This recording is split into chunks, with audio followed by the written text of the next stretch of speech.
말씀은 마태복음 18장 1절에서 4절 말씀입니다. 제가 가지고 있는 성경은 신약성경 29페이지. 제가 한 줄 읽고 여러분들이 한 줄 읽고 다 같이 교독하도록 하시겠습니다. 그때에 제자들이 예수께 나와 이르되 천국에서는 누가 크니까? 이르시되 진실로 너희에게 이르노니 너희가 돌이켜 어린아이가 같이 되지 아니하면 결단코 천국에 들어가지 못하리라.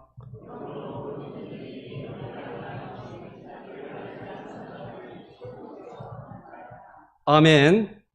오늘 이 시간 저희 교회 자랑스러운 초랑목회자 오세택 목사님과 함께 예배드리고 말씀을 선포하게 되었습니다. 목사님께서는 작년에도 찬양대 헌신예배차 인도하시고 금년에도 또다시 만나 뵙게 되었고 말씀을 인도하게 되었습니다. 제가 보기에는 작년보다 기울이 더 좋아진 것 같습니다. 그래서 목사님 기울이 더 좋아졌습니다 라고 말씀하니까 직접 농사 짓고 현장에 있기 때문에 그렇게 건강이 좋아졌다고 말씀하셨습니다. 우리 가나농고등학교 근학 이념은 사람을 새롭게 하고 국가를 새롭게 하는 그런 근학 이념이 있기 때문에 그 아주 거룩한 사역을 감당하기 때문에 따라서 상당히 외모가 더 아름답게 꾸며지는 것 같습니다. 앞으로 목사님을 위하여 많이 기도하여 주시고 오늘 이 시간은 천국에서는 누가 크니까 라는 제목의 말씀을 가지고 말씀을 선포하실 때 많은 은혜를 받으시기 바랍니다.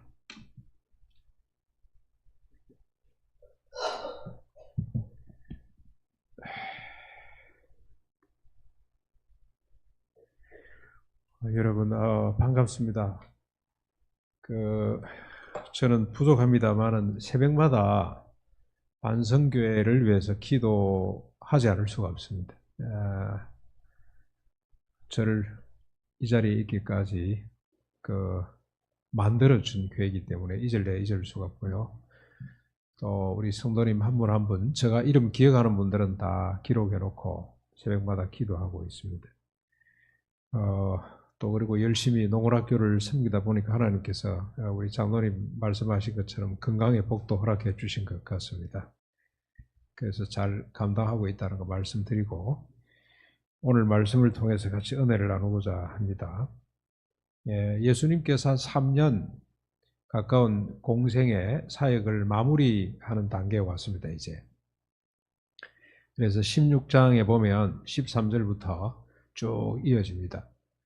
예수님이 가이사랴 빌립보에서 이제 마지막 출정식이죠. 출정식. 이제 예루살렘을 향해 마지막으로 올라가시는데 그때 제자들에게 묻습니다. 사람들이 나를 누구라고 하느냐? 3년 동안의 평가죠.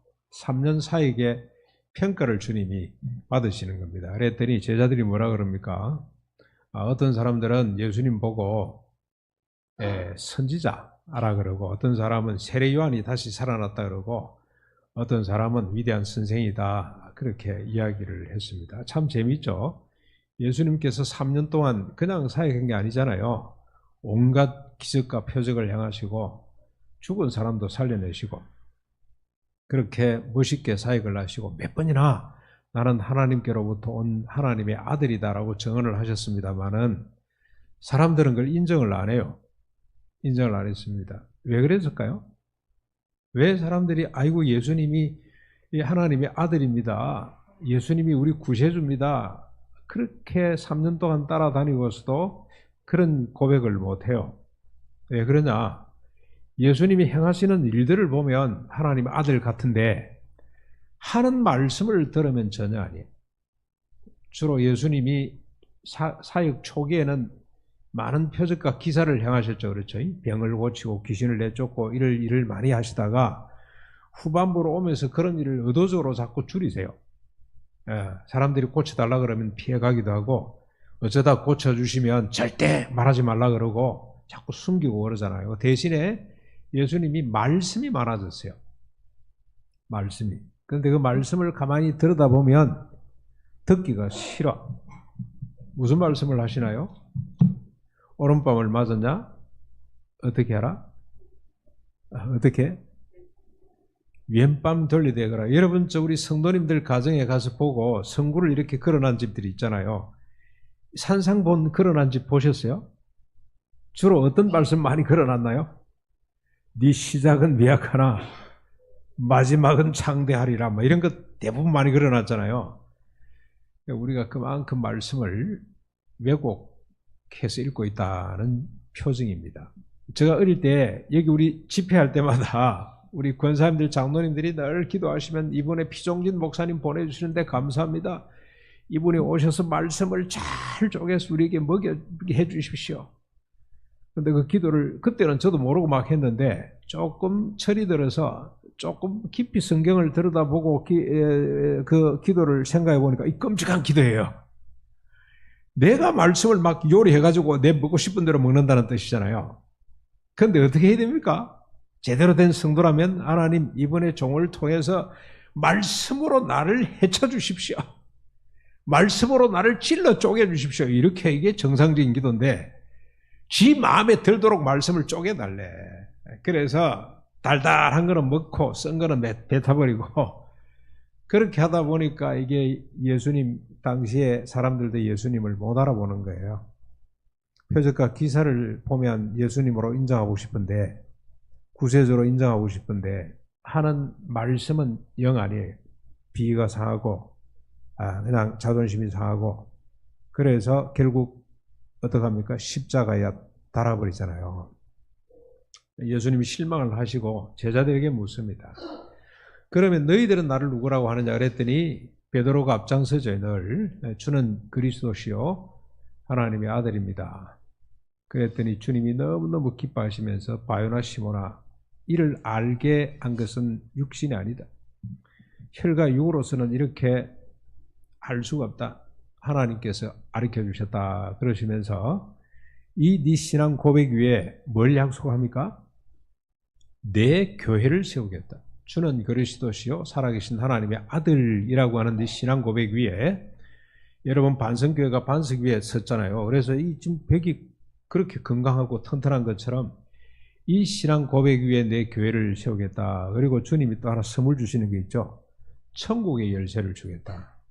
그래서 땅에서 무엇이든지 매면 매이고 풀리면 풀리는 열쇠를 주겠다. 그래서 저는 지상의 교회가 천국 열쇠를 하나씩 다 갖고 있다고 생각을 해요. 하버드대 100개보다도 상가의 개척교회 하나가 훨씬 더 가치가 있습니다. 왜냐? 천국 열쇠를 가지고 있기 때문에. 제가 하버드대 자연사 박물관에 가봤거든요. 제일 입구에 뭐가 있는지 아세요? 그 훌륭한 하버드대 전 세계에서 얼마나 많은 사람들이 와서 하버드 동상 그 한번 만져보려고 줄을 서 있어요. 그런데 들어가면 자연사 박물관이죠. 그 학교의 정신을 담은 박물관 입구에 가면 원숭이로부터 사람으로 진화되는 과정을 쫙 전시해 놨습니다. 진화론이죠. 진화론. 그런 학교 100개보다도 천국 열쇠를 쥐고 있는 교회 하나가 훨씬 더 가치가 있고 의미가 있고 영광스럽다는 겁니다. 그래서 주님이 그걸 약속하시고 음부의 권세가 흔들지 못하도록 하겠다고 해놓고 주님이 이제 때가 됐구나 하고 첫 번째로 예언하는 게 있습니다. 내가 이제 예루살렘에 올라가면 십자가에 달려 죽고 3일 만에 부활하게 될 것이다. 첫 번째 자신의 고난과 부활을 예고하시는 거죠. 그랬더니 베드로가 뭐라 그럽니까? 주님, 그런 일이 있어서는 안 됩니다 하고 꾸짖었어요. 예수님을 붙들고. 지금 우리가 뭘 보고 따라오는데 3년 동안 모든 걸 다 버리고 주님 따라왔는데 뭐 죽는다니 다 된 밥에 코 빠뜨릴 일이 있나? 안 됩니다. 이런 말이거든요. 그랬더니 주님이 뭐라 그럽니까? 뒤돌아보시고 베드로에게 사탄아 물러가라. 너는 지금 하나님의 일을 생각하는 것이 아니고 사람의 일을 생각하는구나. 지금 베드로가 제일 믿음이 좋다는 제일 앞장서서 따르는 베드로가 하나님의 일이 아니고 사람의 일을 생각하고 있어요. 심각하죠? 3년 동안 따라다니는데 결과가 뭐냐? 결국 사람 일을 하나님의 일을 몰라. 그리고 난 뒤에 주님이 이제 드디어 한 말씀 하십니다. 저는 이게 아주 중요한 말씀이라고 생각을 하는데, 마태복음 16장 24절, 누구든지 나를 따라오려면 딱 한 가지 조건입니다. 뭐죠? 자기 부인하고 십자가를 지고 나를 따르라. 조금 못 알아들으니까 주님이 자기 생명을 사랑하는 자는 잃어버리게 될 것이고 자기 생명을 미워하는 자는 얻게 될 것이다라는 말씀을 덧붙여요. 자기 부인입니다. 자기 부인. 십자가 부활이 뭐냐? 자기 부인으로 연결된다 이 말입니다. 자기 부인. 제자들이 알아들었을까요? 도무지 못 알아듣습니다. 뭔 말이지? 그래도 주님은 갑니다. 왜냐? 때가 아직 아니기 때문에 갑니다. 그리고 난 뒤에 주님께서 뭐라 그럽니까? 나를 따라오는 조건은 딱 하나밖에 없다. 자기를 부인하고 십자가를 지는 것이다. 제자들이 상당히 아마 술렁거렸을 겁니다. 이 뭐야? 자기를 부인하라니. 나를 위해서 지금 내가 예수를 믿고 신앙생활을 하는데 자기를 미워하고, 그리고 요한복음에는 이걸 조금 비틀어가지고 어떻게 기록을 했냐면 땅에 떨어지는 씨앗을 이야기했습니다. 씨앗 하나가 땅에 떨어져 썩지 아니하면 하늘 그대로 있고 썩어야 많은 열매를 맺는다. 썩으라 이 말이거든요. 가나안 농물학교를 설립한 김용기 장로가 가장 좋아했던 구절이 이 구절입니다. 그분이 농부이기 때문에 농부에 관련된, 농사에 관련된 이야기를 그렇게 좋아하셨어요. 썩어지는 미랄. 나는 뭔데 그러면? 나를 부인하고 십자가를 지고 나를 위해 지금 신앙생활을 하고 나를 위해 사는데 아침부터 밤늦게까지 내가 좀 잘 살아보겠다고 열심히 살아야 하는데 그래야 발전이 있고 그래야 내가 진보가 있고 하지, 나를 부인하고 십자가만 지라고 하는 의구심이 막 생겨났습니다. 그때 주님이 베드로, 요한, 야고보 세 사람을 데리고, 대표죠, 산에 올라가셨는데 갑자기 변형이 되셨습니다. 17장 내용입니다. 여러분, 왜 제가 이제 16장부터 쭉 끌고 가냐면 성경은 마치 퍼즐 맞추기처럼 되어 있어요. 앞뒤 연결 문맥을 모르면, 앞뒤 연결이 안 되면 성경을 잘못 읽는 거예요. 예. 책 상다리 고약 붙인다는 말 있잖아요. 그렇죠? 그것처럼 실컷 읽어놓고 전혀 뜻을 이해를 못하는 수가 있어요. 그래서 퍼즐 한 조각도 의미가 있고 참 예쁜데 전체를 다 모아봐야 이 그림이 이렇게 그려주는구나, 이런 내용을 담고 있구나 하는 것처럼 조금 연결해 볼 필요가 있습니다. 변화산 사건이에요. 갑자기 주님이 그냥 이렇게 변하시면서 거기에 누가 등장합니까? 모세가 등장하고 엘리야가 등장을 합니다. 모세는 율법의 대표, 엘리야는 선자의 대표, 세 사람이 나타났습니다. 베드로가 너무 좋아서 초막셋을 진짜 베드로답습니다. 그래서 우리가 여기 영원히 살자. 그런데 싹 사라지면서 연기 가운데 하나님의 음성이 들립니다. 뭐라고 들리냐? 이는 내 사랑하는 아들이요 기뻐하는 자니 너희는 그의 말을 들으라 하고 사라집니다. 그러니까 지금 예수님이 뭐 이상한 말씀을 자꾸 해서 헷갈리는데 하나님이 이제 설득을 하시는 거예요. 너희들 이상하게 생각하지 말고 자기를 부인하고 십자가를 지라는 말을, 그걸 믿으라. 교회를 세우겠다는 말을 믿으라. 천국 열쇠를 준다는 말을 믿으라. 지금까지 해왔던 산상보훈의 가르침을 진리로 받아들이라 하고 주님이 설득을 하시는 거예요. 그리고 난 뒤에 주님께서 산에서 내려오셔서 또 병든 자를 고쳐주시고, 제가 조금 건너뛰겠습니다. 그리고 가버나움에 이르렀는데 성전세를 거두는 사람이 반세겔 내놔라고 때를 씁니다. 그랬더니 예수님께서 베드로에게 저 호숫가에 가서 고기를 한 마리 낚아 올려라. 그러면 그 입에 한 세겔을 물고 있을 텐데 그것 가지고 니하고 나를 위해서 세금을 내라. 주님이 그 전에 뭐라고 말씀합니까? 임금의 아들에게 세금을 거둘 수가 있냐? 지금은 다 내야 됩니다만 그때는 임금이 주인이니까 면세죠. 그 사람들은. 내가 세금을 낼 이유가 없지만 덕을 위해서, 그 사람이 시험 들지 않도록 하기 위해서 세금을 내거라 하고 물고기를 얼려봤더니 진짜 입에 한 세겔을 물고 있단 말이죠. 그래서 그것 가지고 처리를 했습니다. 자, 여러분 어떻습니까? 이쯤 되니까 제자들 마음속에 큰 소망이 생겼습니다. 아, 이제 이 분이 드디어 예루살렘에 입성하는구나. 이제 때가 됐구나. 가면 예루살렘을 접수하고 세계 중심 도시로 만들겠구나 하는 소망이 막 그냥 피어올랐습니다. 야, 우리 3년 동안 고생한 보람이 있네. 이제 드디어 이제 정권을 잡는구나. 이제는 역사의 주역으로 등장하는구나. 그러고 잔뜩 부풀려서 기뻐하는데 그들 마음속에 아주 긴장 하나가 싹 타오릅니다. 긴장. 무슨 긴장일까요? 너무 좋은데 이제 올라가면 끝나는데 야, 드디어 이제 때가 됐는데 너무너무 그들 사이에 보이지 않는 어떤 긴장이 막 고조가 됐습니다. 그게 18장 1절입니다. 1절. 뭐라 그럽니까? 그때에 제자들이 예수께 나와 이르되 천국에서는 누가 크니까? 누가 크냐는 질문이 생겼어요. 누가 크냐?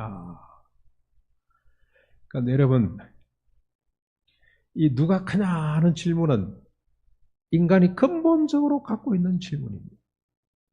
두 사람만 모여도 누가 크냐 가지고 따지죠? 제가 고등학교 다닐 때 여러분 상록수 다방 아십니까? 저희 집 앞에 있는 다방. 그분이 장사를 참 잘했어요. 아주 멋있게. 그런데 하루는 보니까 안에서 왁작지껄 싸움이 벌어졌어요. 그러니까 제가 왜 이러나 하고 문을 빼꼼 열어보니까 한 10명 정도 둘러앉았는데 우리 반성에서 제일 부자였던 정모 씨, 또 거기에 버금가는 이모 씨 두 사람이 네가 부자다 내가 부자다 이렇게 싸움이 벌어졌어요. 아주 인상 깊었습니다. 이야, 자존심 상해가 니는 지방의 부자지만 나는 우리 경상남도의 부자야. 그 사람이 한때 경상남도에서 토목공사를 많이 하신 분이거든요. 두 분이 싸우고 있어요. 이게 인간입니다, 인간. 네. 저희 친구 하나가 서울서 뭐 잘 나가는 친구 있어요. 이 친구가 반성에 오면요, 우리 동기들이 전부 다 뜹니다. 100만 불에 다 모여가지고 한 잔씩 다 합니다. 저거 바로 앞에 있으니까 풀러내서 나가보면요, 앉아가지고 가관입니다. 그런데 이 친구가 뜨면 왜 우리 친구들이 그냥 다 모여오냐? 진주스도 오고 다 옵니다. 이 친구 오면 그냥 안 옵니다. BMW 7 시리즈 있죠? 그놈을 타고 기사를 대동해서 옵니다. 정말로 돈을 잘 법니다. 학교 다닐 때는 뭐 별로 시원찮았는데, 지금 그 친구가 우리 동기들 중에서는 제일 큰 자입니다. 큰 자. 그래서 1차 마치고요, 12시쯤 되면 2차 진주로 갑니다. 뭐 하는지 모르겠어요. 진주 가서. 와, 따라가요. 대단하다 대단하다 그러고 따라갑니다.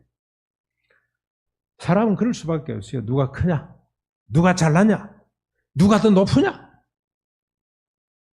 그래서 역사 발전이 되죠. 잘나 보려고 그러니까 열심히 하잖아요. 열심히 뭘 해도, 공부를 해도 열심히 하고, 사업을 해도 열심히 하고. 왜냐? 내가 큰 사람이 되려고 그러면 열심히 해야 되는 거죠. 이런 질문입니다. 이런 질문. 누가 큽니까? 지금 천국 들어가면, 예수님이 이제 예루살렘 들어가면 접수할 텐데 누가 더 큰 자리 차지할 것이냐? 아마 베드로는 이렇게 생각했죠. 영의정 국무총리는 내 거다. 그 다음에 요한은 나는 행정자치부 장관 좀 할까? 이렇게 서로 긴장관계가 고조가 됐습니다. 그런데 여러분, 이 질문에 예수님의 답이 뭐죠? 예수님 뭐라고 답을 하십니까? 2절 한번 보십시오.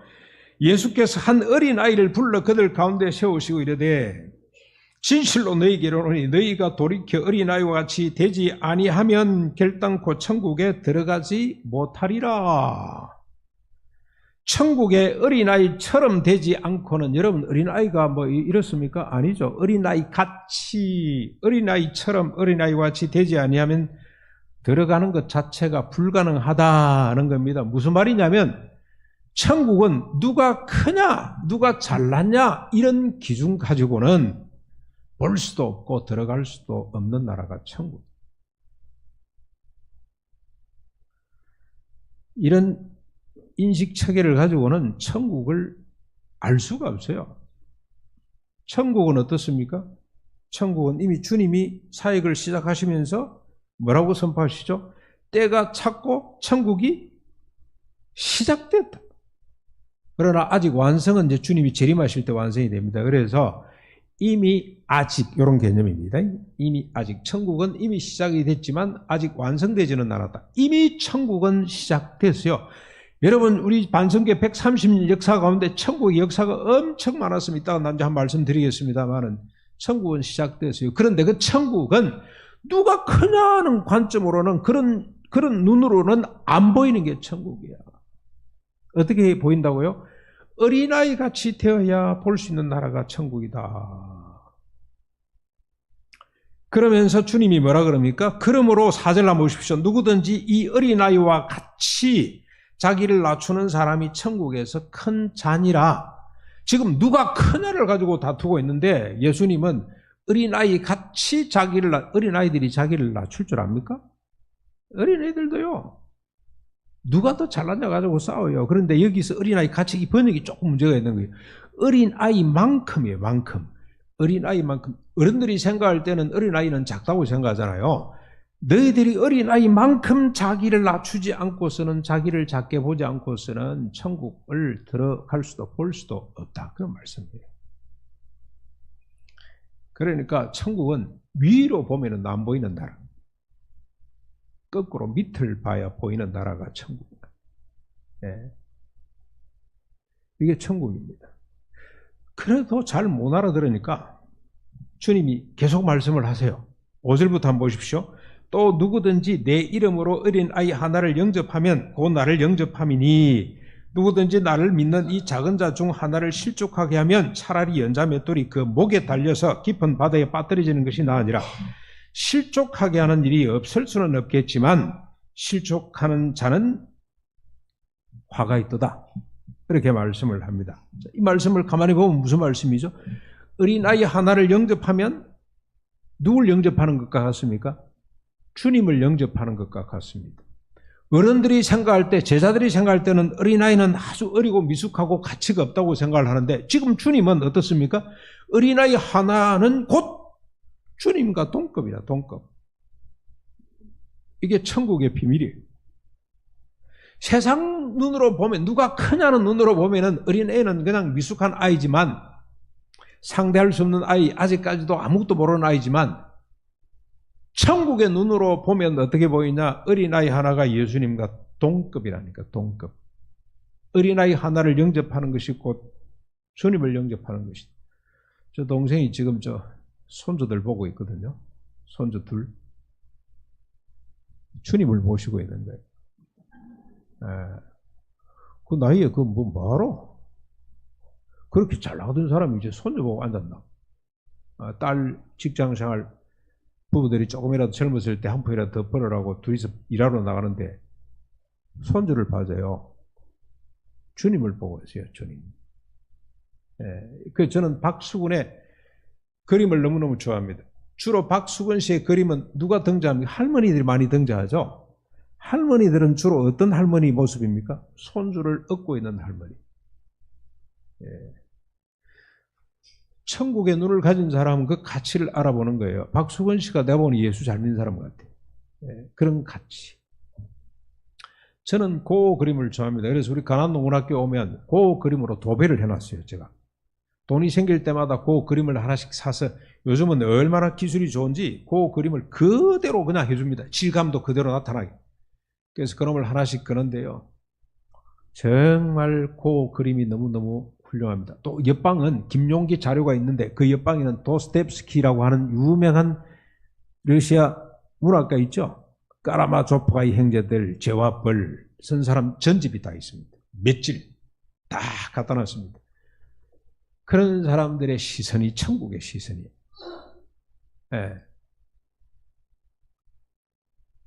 어린아이 하나는 곧 예수 그리스도와 동급입니다. 그러기 때문에 다음 말씀이 나오죠. 네가 만일 어린아이 하나를 실족해 하면 차라리 어느 게 낫다고 연자 맷돌 하나를 목에 들이우고 깊은 바다에 빠져지는 게 더 낫다. 왜? 주님이니까 주님.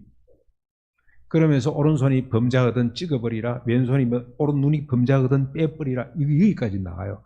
보통 우리가 이 말씀을 그냥 말씀대로 살고 뭐 술, 담배 안 하고 뭐 이렇게만 생각을 하는데 그게 아니에요. 문맥상으로 보면은 어디에서 나온 말이냐? 그 뒤에 있잖아요. 삼가 이 작은 자 중에 하나라도 없인 여기지 말거라. 너희에게 말하노니 그들의 천사들이 하늘에 계신 내 아버지의 얼굴을 항상 배우고 있느니라. 어린아이 하나를 실족해 하면 주님을 실족해 하는 거나 마찬가지인데 차라리 그냥 손을 잘라버리고 눈을 뽑아버리라. 그 말입니다. 그래도 사람들이 못 알아듣잖아요. 여러분 이해가 잘 됩니까? 와, 그렇구나. 이 잘 안 되죠.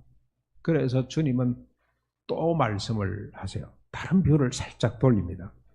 그게 12절부터 나옵니다. 여러분 12절.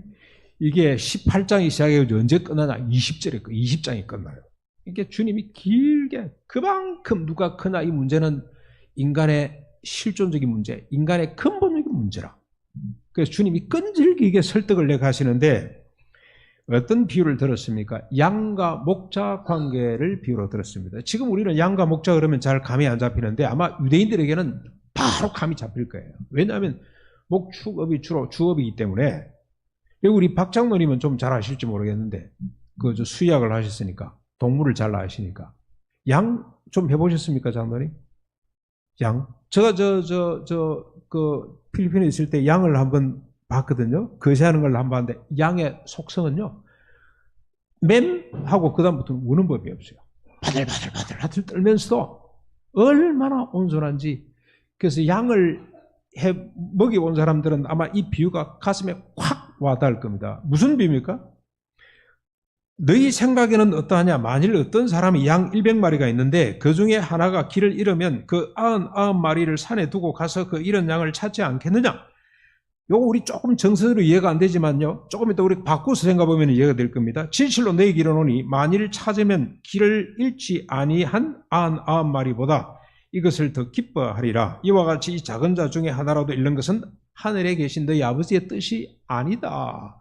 한 사람이 그만큼 소중하다는 겁니다. 목자의 심정은 양 한 마리 대 잃어버린 한 마리 이꼴 지금 건강하게 우리에 잘 있는 99마리와 꼭 같습니다.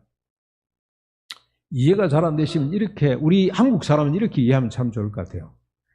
저희 교회 집사님이 예배를 마치고 집에 가는데 집이 김포입니다. 영등포에서 차를 타야 되는데 아이를 하나 잃어버렸어요. 아이가 넷이라. 그러다 보니까 정신이 없어가지고 부부가 챙긴다고 챙겼는데 막내가 그냥 모든 버스는 자기 집 앞으로 가는 줄 알고 타버렸네? 딴 데로 간 거죠. 그랬더니 이 어쩝니까? 이 젊은 부부가 아이고 뭐 아직까지 아이 셋이나 있는데 하나쯤이야. 되나요? 그게 가능할까요?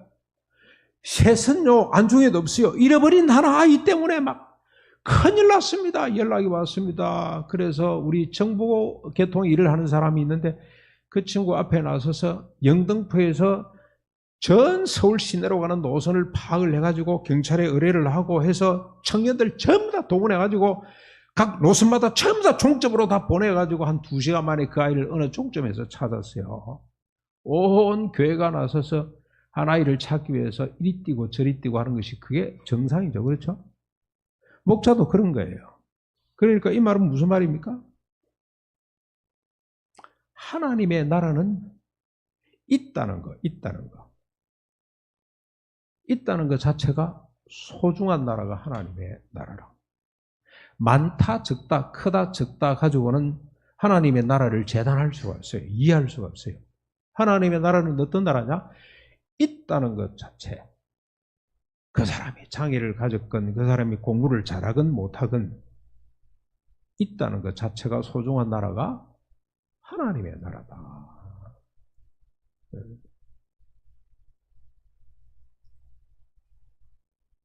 하나님의 나라는 크다 작다로 가지고는 볼 수 없는 나라. 있다는 것만으로 소중한 이런 의식을 가져야 비로소 볼 수 있는 나라가 하나님의 나라다 하는 겁니다. 그래도 못 알아들으니까. 근데 아마 이렇게 생각할 거 아닙니까? 있다는 것 자체가 소중하다. 그러면 우리 교회 그 인간도 맨날 술 먹고 담배 피우고 신앙생활도 안 하고 맨날 우리 아버지 같으신 분. 우리 할아버지 같은 분. 할아버지가 술을 너무 좋아해가지고 돌아가시기 얼마 전에 세례를 받으셨어요. 저하고 거의 저보다는 조금 빨리 받으셨네요. 잘못하면 세례 동기가 될 뻔했는데 그 사람도 소중한가? 맨날 죄 짓고 있는 그 사람도 소중한가라는 생각이 들겠죠. 있다는 것 자체가 소중하다 그러면 그런 생각이 드시죠. 주님이 그 생각을 간파하시고 뭐라 그러냐고 하면 너희 형제들 중에 누가 범죄한 일이 있거든 가서 너와 그 사람과만 상대하여 근거하라. 조용히 찾아가서 이러면 안 된다고 이야기를 해라. 만일 들으면 네가 형제를 얻을 것이요 만일 듣지 않거든 그 다음에 단계는 뭐죠? 두세 사람이 같이 가서 또 권해라. 그래도 안 들으면 어떻게 해야 됩니까? 온 교회다 알리고 온 교회가 나서서 그 사람을 돌이키게 하라.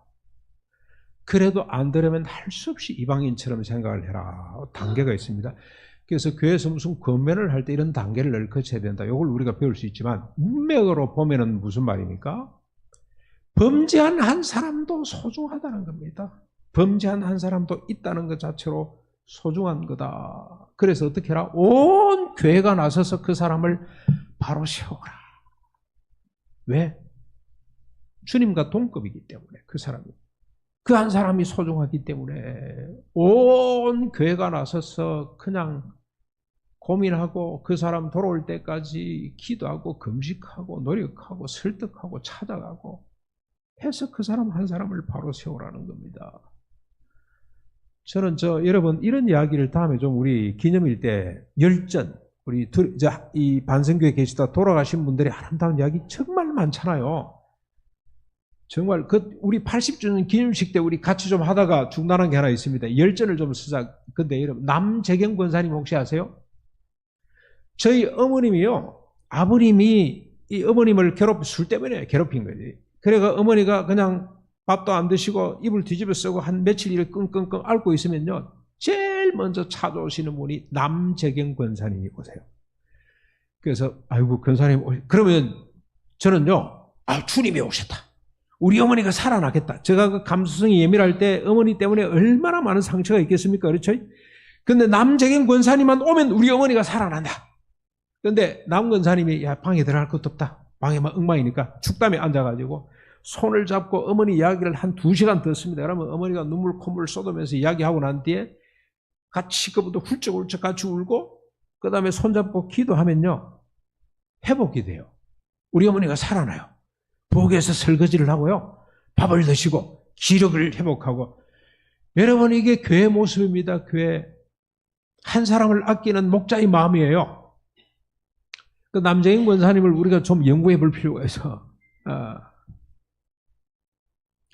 한 사람의 이래도 잘 못 알아들으니까 주님께서 또 하나 예를 제가 마지막으로 한번 들어보겠습니다. 18절부터 보시면 한 사람이 얼마나 소중한지를 주님은 이렇게 또 설명을 합니다. 진실로 너희에게 이르노니 무엇이든지 너희가 땅에서 매면 하늘에서도 매일 것이요 무엇이든지 땅에서 풀면 하늘에서도 풀리리라. 하나님이 천국의 열쇠를 주셨잖아요. 천국 하늘을 열고 닫을 수 있는 열쇠를 주셨어요. 진실로 다시 너희에게 이르노니 너희 중에 2 사람이 땅에서 합심하여 무엇이든지 구하면 하늘에 계신 내 아버지께서 그들을 위하여 이루게 하시리라. 2-3 사람이 내 이름으로 모인 곳에는 나도 그들 중에 있느니라. 내가 아닌 또 한 사람만 있어도 천국의 열쇠를 사용할 수가 있습니다. 그 사람이 공부를 많이 했건 적게 했건 그 사람이 정상인이건 아니면 장애를 가진 사람이건 심지어는 그 사람이 정신적으로 결함이 있건 없건 간에 내가 아닌 또 한 사람만 있어도 주님이 계시고 천국 열쇠를 사용할 수 있는 이게 천국의 모습인데 무슨 말입니까? 그만큼 또 한 사람이 소중하다. 있다는 것 자체가 소중하다. 그런 뜻입니다.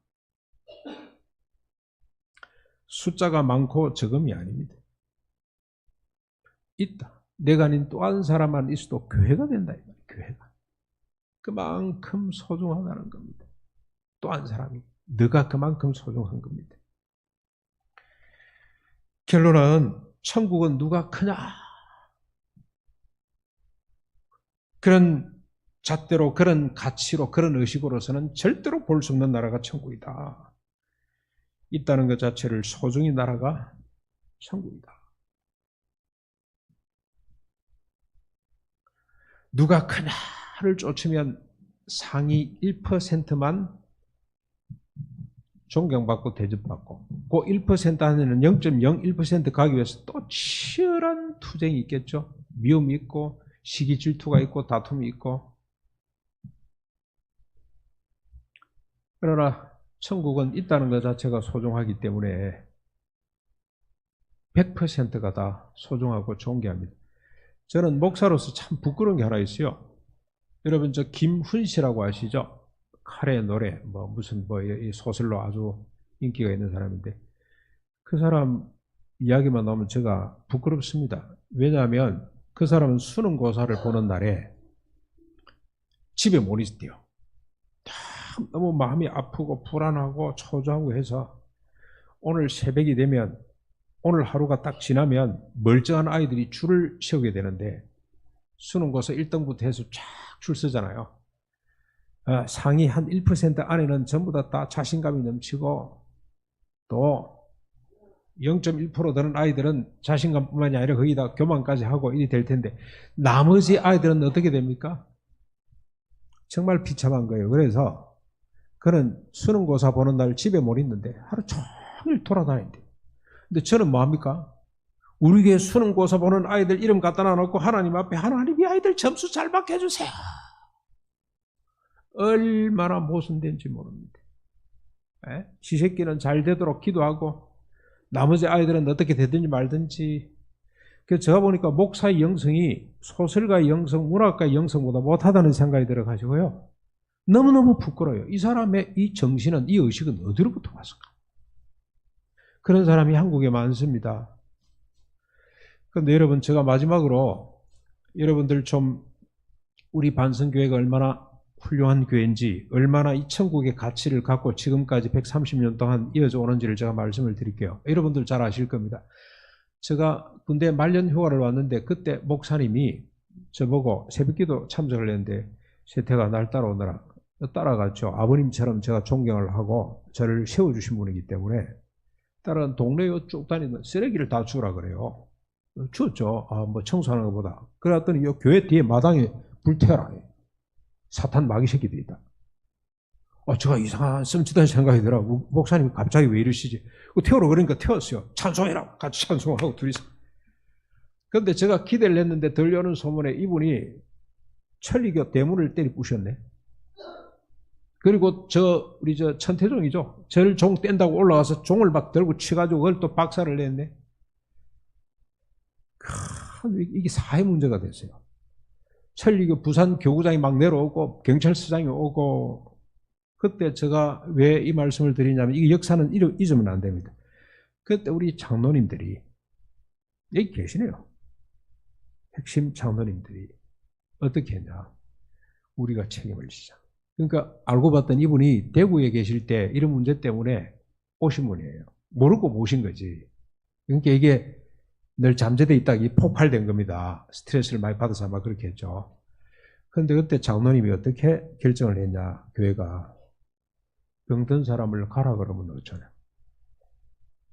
우리가 책임을 져야지. 그래서 목사님 사모님한테 목사님 기도원으로 가시든지 병원으로 가시든지 나을 때까지 쉬었다 오십시오. 그 말을 듣고 어떻게 됐을까요? 저는 하나님이 감동하셨다고 생각을 해요.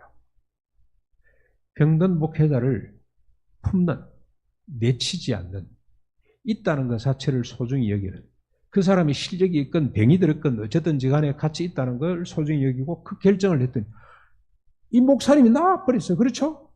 목회를 너무 잘해가지고 진주에서 모시고 왔잖아요. 그리고 얼마 전이죠. 또 유명한 목사님 한 분 오셨다며. 우리 박 목사님 앞에 있는 얼마 전도 아니네. 한 20년 넘었네. 근데 어제처럼 생생합니다. 왜냐? 그만큼 감동이 되기 때문에. 이분이 오시자마자 바로 가셨죠. 6개월 만에. 그래서 제가 너무 저도 속상해가지고 장로님께 전화를 했어요. 장로님 너무 속상하죠. 그랬더니 그 장로님이 저한테 뭐라고 그러시는지 아세요? 목사님이야. 우리가 너무 큰 종을 모셨어. 그분은 그 교회 하는 게 맞아. 그분은 실력이 넘는데 그렇게 보내드리고 우리는 우리에 맞는 누가 오시든지 간에 우리가 잘하면 되지. 이번에 목사님 뽑으실 때도 좋은 목사님 뽑으려고 그러지 마십시오. 누가 와도 좋습니다. 여기는 우리가 만들어가면 되잖아요. 어떻게 만듭니까? 뭐가 있으면 됩니까? 목사님이 있다는 것만으로 존중히 여기면 끝나는 겁니다. 있다는 것만으로 소중한 나라 이 가치를 가지고 보면 끝날 수 있어요. 이게 반성교회 저력이라고 저는 생각합니다. 이미 천국의 눈을 가지고 천국의 가치를 쫓아가는 반성교회가 지속적으로 이 길을 가셔서 이 동네 사람들 모두가 다 위로받고 도전받고 저게 교회라면 저게 천국이라면 나도 들어가고 싶다. 그래서 여러분 오늘 이후로 혹시 소외 갖고 있는 사람 나는 머저리 같은 인생이고 루즈고 그래서 1등의식 속에 사로잡힌 사람들이 있다면 손을 밀어주시기 바랍니다. 아니야 너는 가치 있는 사람이야. 있다는 것 자체가 소중한 나라가 천국이란다. 그러면 그들의 마음속에 천국에 대한 소망이 넘치고 나 그 천국에 들어갈 수가 없겠나 그렇게 고백하게 될 줄로 믿습니다. 이런 복 받으시기를 바랍니다. 기도하겠습니다. 하나님